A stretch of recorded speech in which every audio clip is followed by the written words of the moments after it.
नमस्कार, मैं अपूर्व वाजपेयी अभ्युदय श्रावस्ती में आपका स्वागत है। और हम लोग यहाँ पे अभी साइंस एंड टेक्नोलॉजी विषय को कवर करेंगे। हम लोग बहुत बेसिक से शुरू करेंगे। ओके, सबसे पहले आता है व्हाट इज़ कॉल्ड आउटब्रेक। ठीक है, फिर सेकंड टॉपिक अपना रहेगा एपिडेमिक। ओके, फिर थर्ड टॉपिक अपना होगा pandemic. Next topic will be endemic.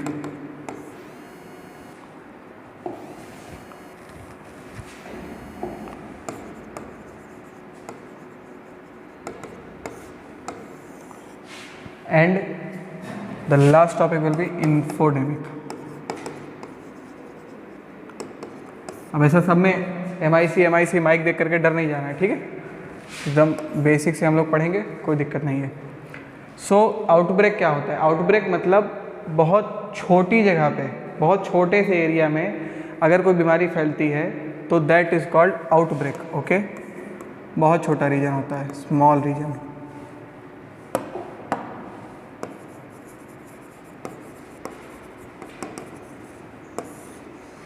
बहुत ही स्मॉल रीजन होता है। लेकिन बीमारी फैलती कैसे है? तो बीमारी फैलती है छुआछूत से। अब छुआछूत क्या होता है? छुआछूत का मतलब वो नहीं कि हम इनको छू लिए तो ये पानी नहीं पिएंगे, दैट इज़ नॉट छुआछूत। हम उसकी बात नहीं कर रहे हैं। Okay, that comes under another topic of GS। हम लोग जिस छुआछूत की बात कर रहे हैं दैट कम्स अंडर बायोटेक्नोलॉजी। तो छुआछूत का मतलब ये हो गया कि अगर कोई बीमारी छुआछूत से फैल रही है तो हम अगर छू देंगे तो वो फैल जाएगी। तो इसका मतलब फिर ये हुआ कि आदमी कुछ भी छू देगा तो फैल जाएगी? तो नहीं, बीमारी किसको होती है? बीमारी होगी केवल लिविंग बींग्स को। ओके, नॉन लिविंग बींग्स को बीमारी नहीं होती है। बीमारी मतलब क्या होता है? बीमारी मतलब होता है अनस्टेबिलिटी। Okay, instability. अगर शरीर में कुछ भी अराजक हो रहा है then it is a form of बीमारी, it is a form of disease that is unstable, which is going to be something different from the what is the natural cycle of our life. If it is going to be something different, then it is called instability of our human body or any body, any living being body। और ये basically बीमारी का ही एक रूप होती है। Okay, so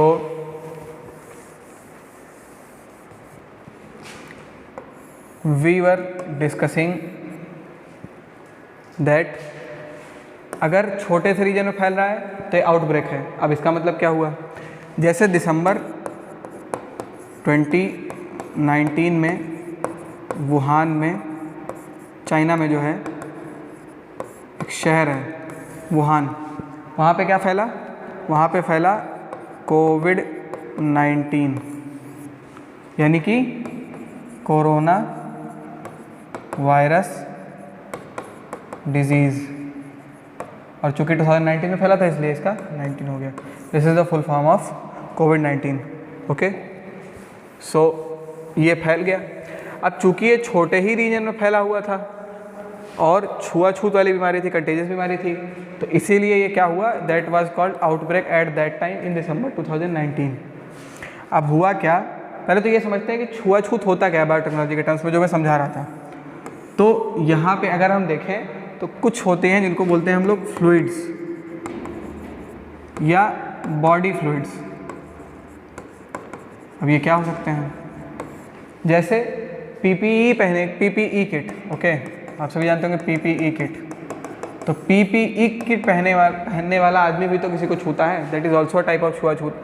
but फिर उसके छूने से कोई बीमारी क्यों नहीं फैलती या उस बीमारी के फैलने के चांसेस क्यों कम हो जाते हैं? अगर कोई व्यक्ति PPE किट पहने हुए है और फिर ह्यूमन इंटरेक्शन होता है तो फिर छुआछूत की जो बीमारी है उसके फैलने के चांसेस क्यों कम हो जाते हैं? उसका कारण ये होता है कि बीमारी फैलने के लिए ज़रूरी है कि फ्लूइड इंटरेक्शन होना चाहिए, बॉडी फ्लूइड का इंटरेक्शन होना चाहिए। अगर बॉडी फ्लूइड ट्रांसमिट नहीं हो रहा है देन ये छुआछूत की बीमारी नहीं फैल सकती। इसीलिए हम लोग PPE किट पहनते हैं। PPE किट पहनते हैं जिससे हमारे अंदर का जो बॉडी फ्लूइड है वो हमारे पास में ही रहे, किसी अदर बॉडी के पास में ना जा सके। अब हम देखते हैं कि बॉडी फ्लूइड कौन कौन से होते हैं। अब आप गेस करिए, जैसे टीयर, आँख के आंसू, स्वैब। RT-PCR टेस्ट जब आप कराने जाते हैं तो आपके नाक का स्वैब लिया जाता है। ओके, और बताइए,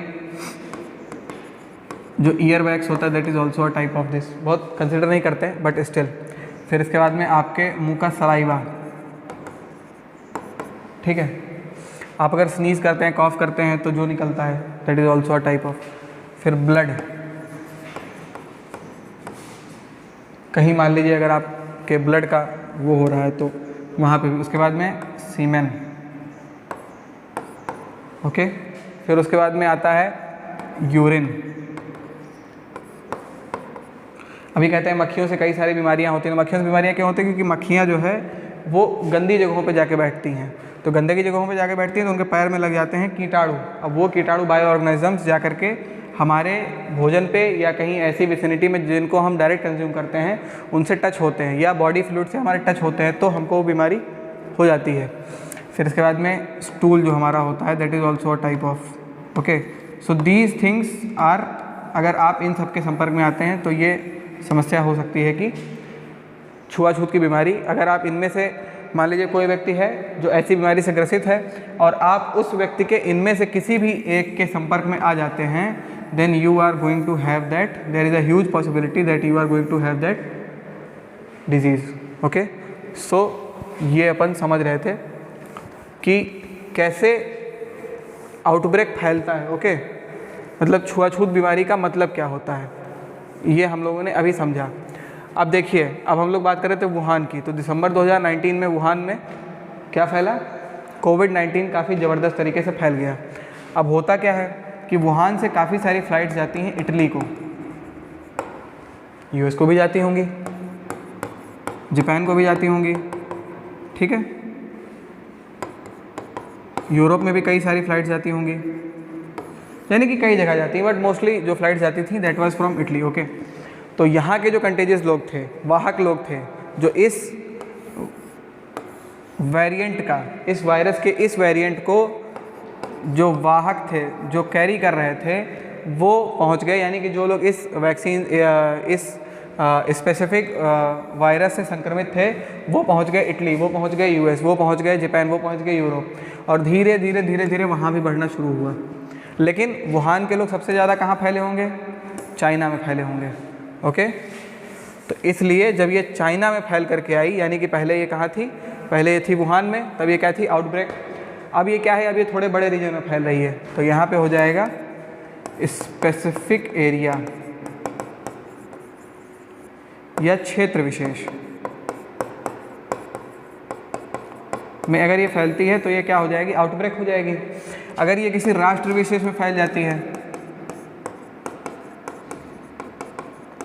स्पेसिफिक कंट्री में, ओके, या फिर किसी बहुत बड़े रीजन में, वेरी बिग एरिया, या 2-3 राष्ट्रों में फैल जाती है, तो ये क्या हो जाएगा? तो ये हो जाएगा epidemic. This comes under epidemic.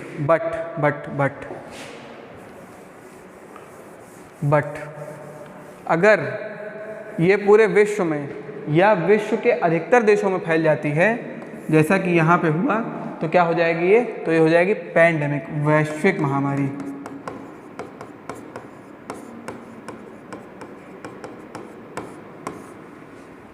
Okay. अब हर बीमारी का अपना एक फेज होता है। ये हो जाएगा, इस पे टाइम हमने नोट करके रखा हुआ है और इसमें नोट करके रखा हुआ है हमने इम्पैक्ट, ठीक है, सॉरी। तो यहाँ टाइम 0, इम्पैक्ट 0, ओके। तो t=0 पे हम यहाँ शुरू करते हैं। उसके बाद में क्या होता है कि धीरे धीरे धीरे धीरे छुआछूत वाली बीमारियाँ फैल रही, कंटेजियस बीमारी फैल रही। ज़्यादा लोगों को अपने संपर्क में लेगी, इम्पैक्ट होने वाले पीपल ज़्यादा हैं, धीरे धीरे बढ़ रही। एक पीक आएगा जहाँ पे वो अपने मैक्सिमम पे पहुँच जाएगी। This is the maximum. उसके बाद में क्या होगा? उसके बाद में उस बीमारी में क्या हो जाएगा? एक कंटिन्यूटी आ जाएगी और आदमी उसके साथ जीना सीख लेगा। That is called endemic,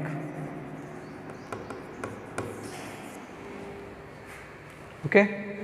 that is called endemic. अभी मैं बताऊंगा कौन कौन सी बीमारियां एंडेमिक हैं। उसके बाद में फिर आता है अपना इन्फोडेमिक। इन्फोडेमिक का मतलब ये होता है कि अगर सूचनाओं का गलत प्रसारण हो रहा है then it is also a type of like problem to us, तो हमने इसको एक स्पेसिफिक टर्म दे दिया जैसे infodemic. Okay, so this was it and now we come to our basic topic which is pandemic. Okay, so pandemic infodemic हम लोगों ने पढ़ ही लिया। इसके साथ में हमने क्या पढ़ा था? हमने पढ़ा है एपिडेमिक, आउटब्रेक और एंडेमिक। Very good, endemic. ये सारे टॉपिक्स हम लोगों ने कवर कर लिए। अब लापरवाही से क्यों समस्या उत्पन्न हो सकती है, ठीक है? तो इसकी 3 चीज़ें हैं। पहली बात तो लापरवाही, नेग्लिजेंस। दूसरा है कंस्पिरेसी थ्योरी, कि कुछ लोगों ने आपको झूठ बताया, गलत बताया, और हो क्या रहा है ये आपकी परिस्थिति। तो पहली बात तो समस्या हमारे लोगों के इंडिया के साथ में ये है कि कई बार इंडियन लोग या कई सारे और लोग क्या कहते हैं कि कोई बीमारी फैल रही है धीरे धीरे, तो कहते हैं अरे नहीं यार हमको थोड़ी होगी, हमको हो ही नहीं सकती। It means they are feeling themselves that their immune system is very strong. वो किसी भी बीमारी को झेल सकते हैं। अरे ऐसा कुछ नहीं हो रहा है, हमको थोड़ी होगा, हमको हो जाएगा, उनको थोड़ी होगा। समझ रहे हो? सो ये वाली जो नेग्लिजेंस है, लापरवाही वाला जो पार्ट है, that also plays a vital role in spreading of an outbreak और एन पेंडेमिक और एन एपिडेमिक और अ डिजीज़। जो भी कुछ है, इसके फैलने के लिए सबसे ज़्यादा जो समस्या हम लोगों के साथ में जिम्मेदार होती है वो है नेग्लिजेंस, लापरवाही। अगर आपको कोई पेंडेमिक या आपको कोई डिजीज़ हुई है और वो कंटेजियस है, छुआछूत से फैलती है, तो ये आपकी जिम्मेदारी है कि आप विसिनिटी के लोगों से ना मिलें। अगर आप नहीं मिलेंगे तो वो चीज़ नहीं फैलेगी, नहीं फैलेगी तो आप बाकी लोगों के संपर्क में नहीं आएंगे। जैसे मान लीजिए ये एक व्यक्ति है, फिर ये 3 व्यक्ति हैं, फिर ये कुछ और व्यक्ति हैं, अब ऐसे ही सर्कल बनता चला जाएगा, and so there will be lot of people. Okay, इस व्यक्ति को ये बीमारी हो जाती है छुआछूत वाली। ये क्या करता है? ये केस 1 में पहली स्थिति में अपने आप को कंटेन कर लेता है, आइसोलेट कर लेता है। इसे लगता है कि नहीं मेरे साथ में कुछ गड़बड़ हो रहा है, तो ये क्या कर लेता है? आइसोलेट। जैसे एक मूवी थी the rise of the planet of the apps, उसमें क्या होता है ना कि वो जब दवाई ले लेता है तो वो पायलट जाता है एयरपोर्ट पे जाता है। ओके, सो ही कॉफ्स, खांसता है, और वो धीरे धीरे क्या करता है? वो उस बीमारी को फैला देता है। अगर आप लोगों ने वो मूवी देखी होगी, that is a quite good movie, you should watch.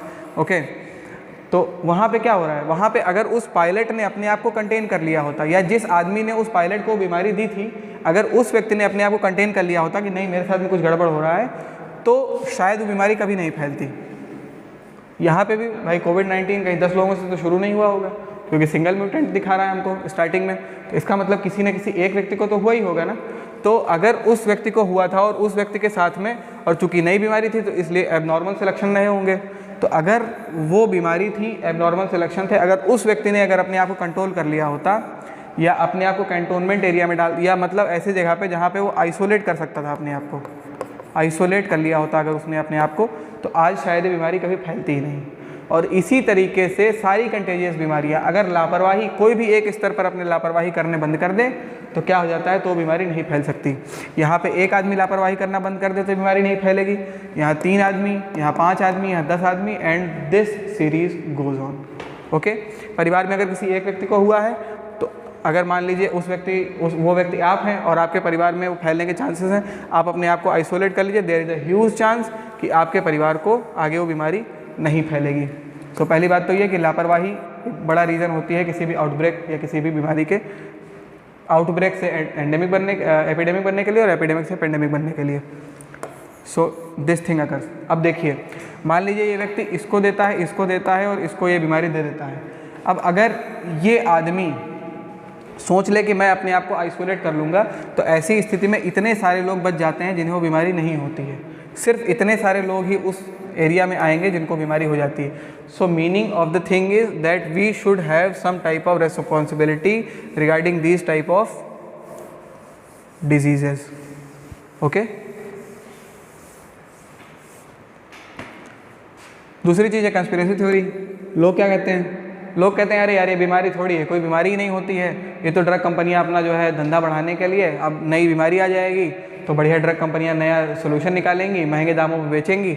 जो कहेंगे, स्टार्टिंग में जब टीवी आया था तब भी टीवी के बारे में लोग यही कहते थे कि बस खांसी ही तो है, कुछ है थोड़ी, 2 हफ्ते से सूखी खांसी ही तो आ रही है और ज़्यादा कुछ थोड़ी हो रहा है। And then after it was like a horror movie which happened across the world. लोग थर्रा जाते थे अगर किसी को पता चलता था कि सामने वाले आदमी को टीबी हो रखा है। इवन कुछ सालों पहले तो कैंसर भी कोई चीज़ नहीं हुआ करती थी। कैंसर क्या है? कैंसर कुछ नहीं है, अगर आपके सेल्स का एबनॉर्मल ग्रोथ होने लगे, अनकंट्रोल ग्रोथ होने लगे, that is cancer, that is nothing else. तो कंस्पिरेसी थ्योरी जो चलती रहती है, और कई सारे लोग क्या कहते हैं कि नहीं नई टेक्नोलॉजी जो आ रही है उसकी वजह से ये समस्या हो रही है। मतलब अगर आप टेक्नोलॉजी को खत्म कर दीजिए तो ये समस्या अपने आप खत्म हो जाएगी।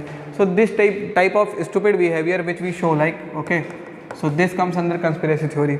And the last thing is, और फिर इन दोनों से गलतियाँ होने के बाद में क्या होता है, ये होता है, पेंडेमिक आती है, और फिर जो तबाही मचती है वो आप लोगों ने अभी देखी ही है कुछ साल पहले।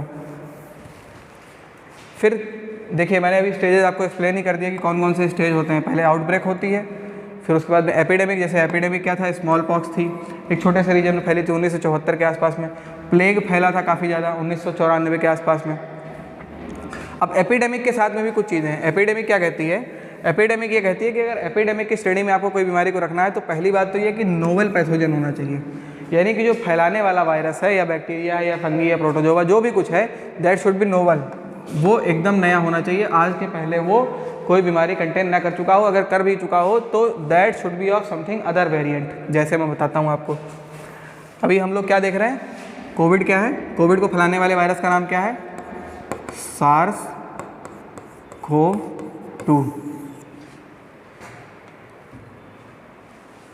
That is SARS-CoV-2। ओके, अब सार्स तो पहले भी आ चुका है, तो फिर ये क्यों है, ये है SARS-CoV-2। This is same like this virus belongs to a same family, but some behaviours of this virus are different from the last family members, so this is something different. Novel pathogen होना चाहिए, नया होना चाहिए कुछ उसमें, समझ गए। अभी हो सकता है कि कोविड के बाद में हो सकता है कोई दूसरी महामारी भी आए जो हमारे सामने हो सकती है, बट प्रॉब्लम फिर वही है कि हम उसको कोविड-19 नहीं बोलेंगे, हम उसको दूसरी एंडेमिक या एपिडेमिक बोल सकते हैं या पेंडेमिक बोल सकते हैं। कब?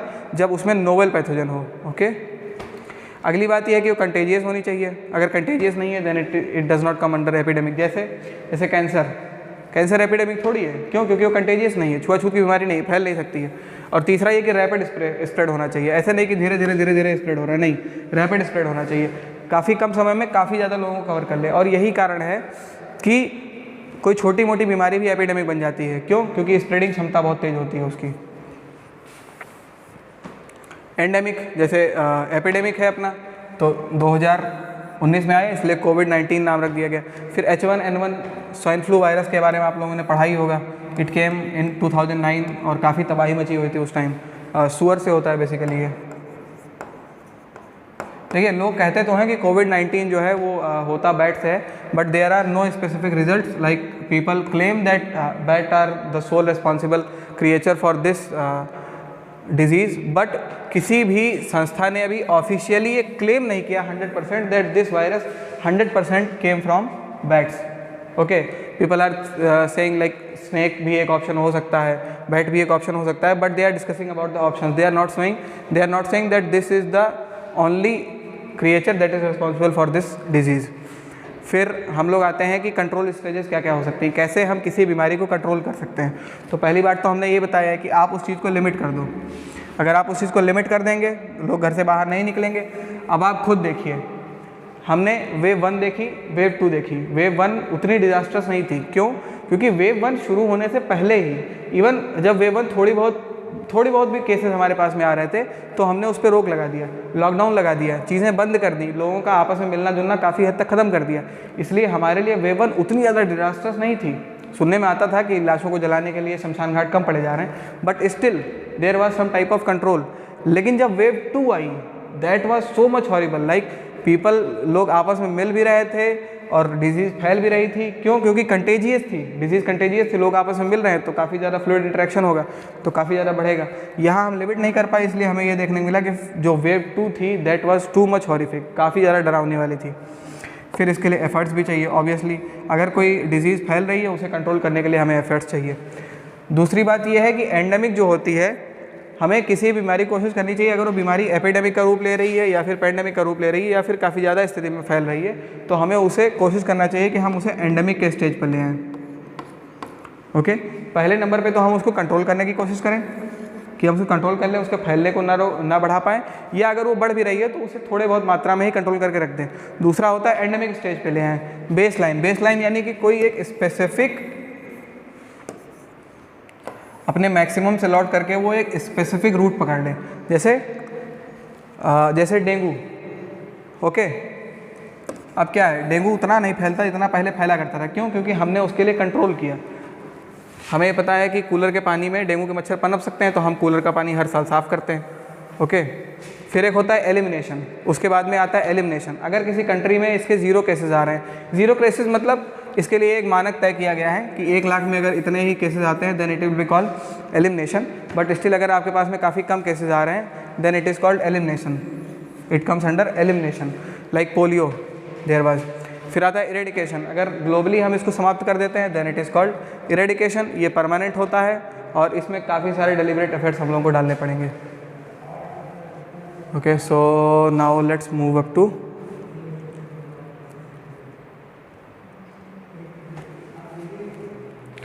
अब देखिए किसी महामारी को ख़त्म करने का अर्थ क्या है, what is the meaning of it. Okay,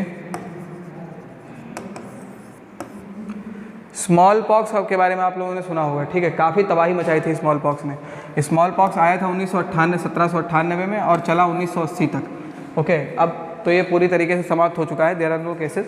सो सबसे ज़्यादा श्रेय जाता है इनको एडवर्ड जेनर को, इन्होंने ही पहली वैक्सीन की खोज भी की थी। सो हुआ क्या कि इसमें ग्लोबल एफर्ट लगे और लगभग 200 साल हमें लग गए इस चीज़ को ख़त्म करने के लिए। इंटरनेशनल कॉपरेशन का होना बहुत ज़रूरी है। अगर आपसी संबंध छोड़िए, अगर वैश्विक संबंध ठीक नहीं है तो पेंडेमिक ख़त्म नहीं होने वाली कभी भी। उसका कारण क्या है? उसका कारण ये है कि मान लीजिए आप स्वयं अपने एरिया को तो बचा ले जाते हैं। मान लीजिए आपने वैक्सीन बनाई, आपने अपने एरिया के सारे लोगों को वैक्सीन दे दी, अगर वो वायरस म्यूटेट करता है, मान लीजिए मैंने वैक्सीन बनाई, इंडिया के जो इंडिया के लोग हैं उन सब लोगों को वैक्सीन दे दी गई, इसके बावजूद ये काफ़ी सारा चांसेस है कि वायरस उठ करके श्रीलंका चला जाए, चाइना चला जाए, किसी भी और देश में चला जाए एंड देन इट म्यूटेट्स, वो म्यूटेट कर जाए। अब जब म्यूटेट कर गया तो उसके कैरेक्टरिस्टिक्स चेंज हो गए। अब आपने चाहे जो वैक्सीन बना के रखी हुई है उससे मतलब नहीं है। If its characteristics has been changed totally, then there will be no effect of vaccines which you have taken. Okay, so फिर ये नई बीमारी के रूप में फैलेगा। तो अगर हमें इस चीज़ से बचाना है तो हमें धरती से ही उस बीमारी को समाप्त करना होगा और इसके लिए हमें चाहिए international cooperation. So this word will take position in the mains writing answer. जब आप मेंस का आंसर लिख रहे होंगे उस समय ये specific word international cooperation, this will have a impact on your answer. फिर एलिमिनेशन आप जानते ही हैं। ओके, फिर कंट्रोल अभी जैसा मैंने बताया। तो these were the few topics. फिर हम लोग डिस्कस करते हैं हर्ड इम्यूनिटी के बारे में। हर्ड इम्यूनिटी क्या होता है? देखिए, इम्यूनिटी दो तरीके से आएगी, या तो आएगी इन्फेक्शन से। इम्यूनिटी मतलब क्या होता है कि जब आपके शरीर में एंटीबॉडीज़ डेवलप हो जाएं, या आपकी शरीर एंटीबॉडीज़ बनाने लगे, या आपकी शरीर उस स्पेसिफिक बीमारी को समझ करके उसके प्रति प्रतिक्रिया देने लगे, उसको समझने लगे, उसके खिलाफ बिहेव कर सके, then it is called antibodies. और जब हमारी शरीर एंटीबॉडीज़ बनाता है तब हमें बुखार आता है। ओके, सो एंटीबॉडीज़। अब देखिए हर्ड इम्यूनिटी क्या होती है कि एंटीबॉडीज़ बनाने के लिए आपको दो तरीके मिल सकते हैं। पहला ये है इन्फेक्शन, दूसरा है आपका इंजेक्शन। इन्फेक्शन और दूसरा इंजेक्शन। अब या तो सुई कुचवा के इम्यूनिटी ले आओ या फिर खुद बीमार होकर इम्यूनिटी ले आओ। क्यों? जब आप सुई कुचवाएंगे तो वहाँ पे क्या होगा, वहाँ पे आपको एंटीबॉडी ही, वहाँ पे आपको वायरस का एक मरा हुआ फॉर्म या कोई दूसरे टाइप का वायरस जो आपको डायरेक्टली इफेक्ट नहीं करने वाला, that will be provided to your body in order to, ये जानने के लिए कि आपकी बॉडी का जो इम्यून सिस्टम है वो उस वायरस के कैरेक्टरिस्टिक्स को पहचान जाए। इसलिए वहाँ पे हम क्या करते हैं, वहाँ पे हम इंजेक्शन देते हैं। जैसे हमने कोवैक्सीन दी, हमने कोविशील्ड दी, वहाँ पे हमने एक स्पेसिफिक वायरस के प्रकार को या मरे हुए वायरस को आपके शरीर के अंदर डाल दिया। इससे क्या हुआ, इससे ये हुआ कि हमारा शरीर का जो इम्यून सिस्टम है वो उस वायरस के कैरेक्टरिस्टिक्स को पहचान गया और पहचानने के बाद में हमने अपने अंदर उस वायरस से लड़ने की क्षमता डेवलप कर ली, दैट इज़ कॉल्ड इम्यूनिटी। लड़ने की क्षमता जो हमने डेवलप की दैट इज़ कॉल्ड इम्यूनिटी। जो बनाया हमने अपने शरीर के अंदर दैट इज़ कॉल्ड एंटीबॉडी। कैसे बनाया? दो तरीक़ों से बनाया, इंजेक्शन लेकर के बनाया, या दूसरा अगर आप खुद बीमार पड़ जाते हैं। मान लीजिए किसी व्यक्ति को कोविड-19 पहले हो चुका है तो सेकेंड चांसेस में काफ़ी कम चांसेस होते हैं कि उसको दोबारा कोविड-19 होगा। क्यों?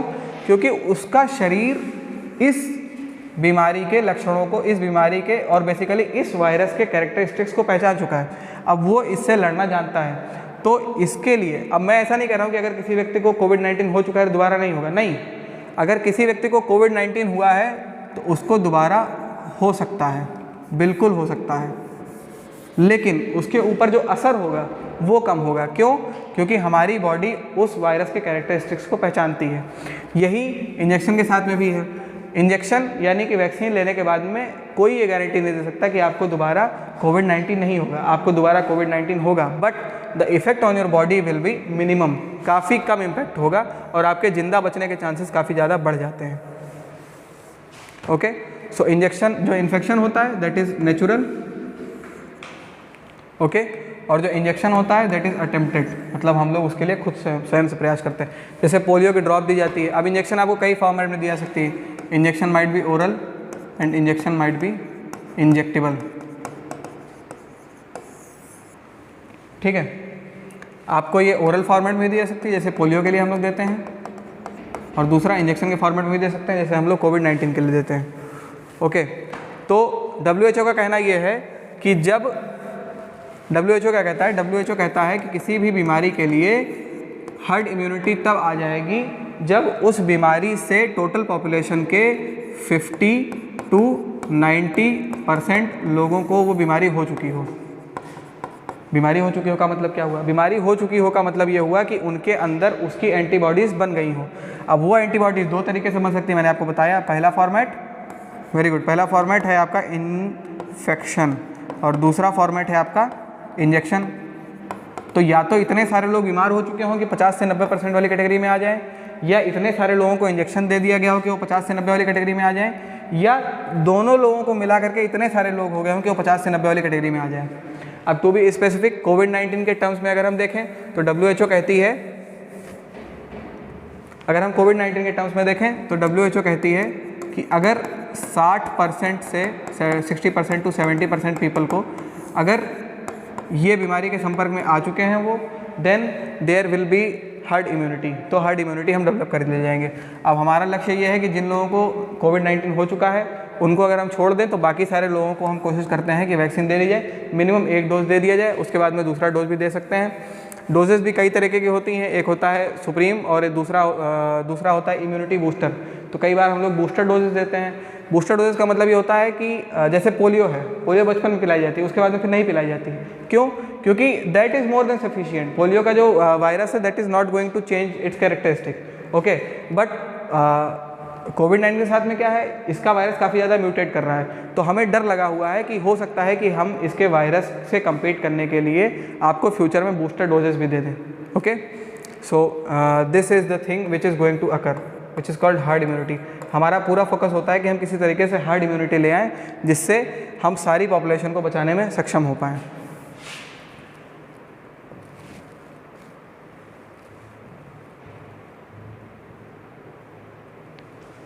अब देखिए, एक होता है सीरो सर्वे। सीरो सर्वे क्या होता है? अब ये आंकड़ों वाला प्रश्न है। ओके, यहाँ पे आपको फैक्ट्स देखने को मिलेंगे। तो काफ़ी सारी चीज़ें देखिए, अभी तक जो चीज़ें चल रही थी ये आपके समझने वाली चीज़ें चल रही थी। अब जो आपके सामने चीज़ें चलेंगी ये रट्टाफिकेशन वाली चीज़ें हैं, ठीक है, आप इसको साफ साफ रटेंगे। अब सीरो सर्वे क्या होता है? सीरो सर्वे ये होता है, इसमें हम पता लगाते हैं कि कितना इम्पैक्ट हम झेल चुके हैं, ठीक है। तो ICMR हमारे यहाँ है, Indian council of medical research, ये हमारे यहाँ सीरो सर्वे कंडक्ट करवाती है, सीरोलॉजिकल सर्वे बोलते हैं इसको। और 3 सर्वे जो हम लोगों के यहाँ हुए थे, वो 3 सर्वे थे। उसमें पहली बार 0.735% जनता को लिया गया उसमें, फिर दूसरी बार 6.6%, फिर तीसरी बार 21.4% जनता को ये देखा गया कि उनके अंदर हर्ड इम्यूनिटी डेवलप हो चुकी है। ओके, तो सीरो सर्वे करवाए कब जाते हैं? सीरो सर्वे करवाए जाते हैं जब कोई आउटब्रेक होता है या जब कोई एपिडेमिक या पैंडेमिक फैलती है। वैसे स्थिति में ये पता करने के लिए कि हम कितने परसेंटेज पर हर्ड इम्यूनिटी डेवलप कर चुके हैं, ठीक है। अब आप पूछेंगे कि 0.735% का मतलब क्या हुआ? तो इसका मतलब ये हुआ कि जब पहला सीरो सर्वे किया गया था उस समय 100 में से 0.735 या 1000 में से 7.35 या गणित देखिएगा, इसमें गणित भी है, 10,000 में से 73.5 या 1 लाख लोगों में से 735 लोगों को ये बीमारी हो चुकी है। बीमारी हो चुकी है मतलब क्या हुआ, इन्होंने इम्यूनिटी डेवलप कर ली है। ओके, 1 लाख लोगों में से। अगली बार जब हुआ तो क्या हुआ कि 1000 में से 66 लोग, 6.6% का मतलब हुआ कि 100 में से 6.6, तो इसका मतलब 1000 में से 66 लोग, यानी कि 1000 लोगों में से 66 लोग ऐसे थे जिनको ये बीमारी हो चुकी है या इम्यूनिटी डेवलप कर ली। अगली बार 21.4, यानी कि 1000 में से 214 लोगों ने इस बीमारी को झेल लिया है। ओके, सो ये तो सीरो सर्वे क्यों करवाया था? सीरो सर्वे इसलिए करवाया था ताकि हम ये देख सकें कितना इम्पैक्ट हमारी सोसाइटी के ऊपर हो चुका है और कितना इम्पैक्ट लगभग अभी हमें झेलना बाकी है। अब भारत में अगर हम देखें तो वैक्सीनेशन एक बड़ा मुद्दा है, ठीक है। अब बड़ा मुद्दा क्यों है और क्यों ये इम्पोर्टेंट है? देखिए, अगर रिसोर्स मैनेजमेंट के नाम से अगर आप देखें तो ये क्वेश्चन आपके लिए इम्पोर्टेंट बन जाता है। क्यों? ये इतनी बड़ी चीज़ है that this is going to effect the future of India. क्यों? भारत की पॉपुलेशन है 1.35 करोड़, ठीक है। अब होगा क्या कि 1.35 करोड़ लोगों को 2-2 वैक्सीन देनी है, तो टोटल वैक्सीन कितनी हो गई? 2.7 सॉरी दिस इज बिलियन, तो 2.7 बिलियन।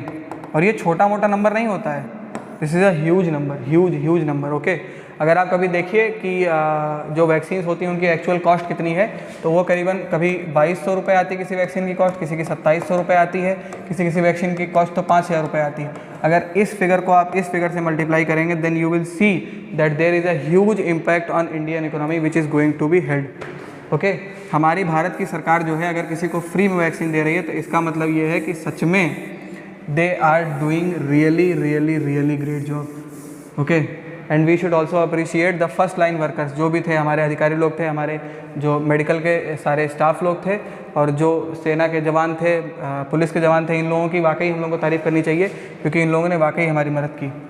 अब देखिए, अब इसमें भी कैटेगराइजेशन है। 1.35 बिलियन में हम सबको नहीं दे सकते। क्यों? क्योंकि देखिए, सबसे पहली बात तो ये कि जो 0 से 18 साल हैं उनके लिए वैक्सीन ही नहीं बनी है, तो ये हो गए बाहर। ये कितने लोग हैं? ये 45 करोड़ लोग हैं। उसके बाद में 18 से 45 वाले हैं 59 करोड़, 45 से 60 वाले हैं 20 करोड़ और 60 से ऊपर वाले जो हैं दे आर 13। तो इतने लोगों को हमको वैक्सीन देनी है। अब इतने लोगों का मतलब क्या हुआ? टोटल 93 करोड़ लोगों को वैक्सीन देनी है, सबको डबल डोज देनी है, प्लस कुछ वेस्टेज भी होता है, हर बार वैक्सीन सही नहीं जाती है। तो this is going to touch the number of 200 crore and this is going to be huge number, जिसमें हम लोगों ने लगभग 100 करोड़ के आसपास अभी टारगेट कंप्लीट कर लिया है। और टोटल जो हम लोगों ने वैक्सीनेशन की हुई है that is 1.86 crore up to date. Okay, so these are the numbers which are up to 13 April 2022। So हम लोगों को किसी भी वैक्सीन से लड़ने के लिए प्रोबेबल टारगेट्स डिसाइड करने होंगे and that is the only thing which can help us to fight any of the problem which is occurring. अब देखिए, चैलेंजेस क्या क्या हो सकते हैं। चैलेंजेस ये हैं कि जो टाइम लिमिट है, भाई ज़रूरी नहीं है कि इम्यूनिटी की टाइम लिमिट हो। ओके, आपकी जो इम्यूनिटी है वो कुछ समय तक ही हो सकता है लास्ट करे, ज़्यादा दिन तक लास्ट ना करे। तो नेचुरल जो बताई गई थी कोविड की that is 6 to 8 months and for vaccine it is 3 to 6 months। So we can also have booster dose. फिर नए वेरिएंट्स भी आ रहे हैं, कई सारी बीमारियों के नए वेरिएंट्स आते रहते हैं, ठीक है। फिर लेस ग्लोबल कॉर्पोरेशन है, यूएसए वाले कह रहे हैं सबसे पहले यूएस वालों को लगाएंगे, इंडिया वाले कह रहे हैं सबसे पहले इंडिया वालों को लगाएंगे, डिप्लोमेसी चलती रहती है। फिर दूसरी ये बात है कि वैक्सीनेशन हेजिटेसी भी होती है, कई बार रिलीजियस यानी कि धार्मिक कारणों से भी लोग वैक्सीन नहीं लेते हैं। कई बार रूमर्स फैलाए जाते हैं कि वैक्सीन ले लोगे तो जो है भविष्य में हो सकता है पुत्र या पुत्री ना प्राप्त हों, ठीक है। फिर कई बार ओवर कॉन्फिडेंस में लोग वैक्सीन नहीं लेते कि यार हमको थोड़ी होगा। फिर कई लोग कहते हैं वैक्सीन लेने कोई मतलब ही नहीं क्योंकि ऐसी कोई चीज़ ही नहीं होती, they have no belief in science.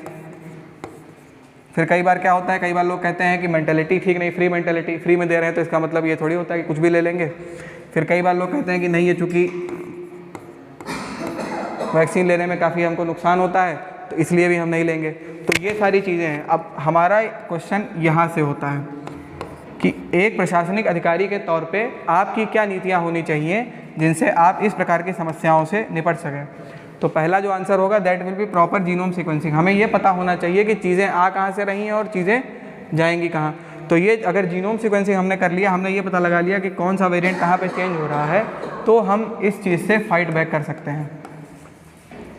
दूसरा ये है कि जल्दी से जल्दी हम लोगों को वैक्सीनेशन करवाना होगा, क्योंकि जितनी ज़्यादा हम हर्ड इम्यूनिटी हम डेवलप करवा ले जाएंगे उतने ज़्यादा हम सिक्योर हो जाएंगे। तीसरी चीज़ ये है कि हमें सुपर स्प्रेडर इवेंट्स नहीं करने। सुपर स्प्रेडर इवेंट्स का मतलब ये हुआ कि जैसे फुटबॉल मैच करा रहे हैं, इलेक्शंस करा रहे हैं, ओके, क्रिकेट मैचेस करा रहे हैं हम लोग, फिर हम लोग सिंगिंग इवेंट्स करवा रहे हैं, गेट टुगेदर करवा रहे हैं। These things are going to be as a super spreader. यहाँ पे लोगों के कंटेन करने की, उस वायरस को कंटेन करने की जो प्रोबेबिलिटी है that will increase a lot, okay. फिर इसके बाद में जो एडवाइसेस हैं वो हम लोग मेडिकल के जो एक्सपर्ट्स हैं उनसे लें, ना कि व्हाट्सएप यूनिवर्सिटी के जो ग्रेजुएट लोग हैं, पोस्ट ग्रेजुएट लोग हैं, जिन्होंने डॉक्टरेट कर रखा है व्हाट्सएप यूनिवर्सिटी से, उनसे हम लोग राय न लें। अगर हमको कोई समस्या हो रही है then we should consult a doctor, okay. अगर हम उस डॉक्टर से कंसल्ट करेंगे देन ही और she will provide us a basic और लाइक सबसे अच्छी एडवाइस वो ही प्रोवाइड करवा सकते हैं जिससे हम उस बीमारी से या उस बीमारी को फैलाने में रोक सकते हैं हम।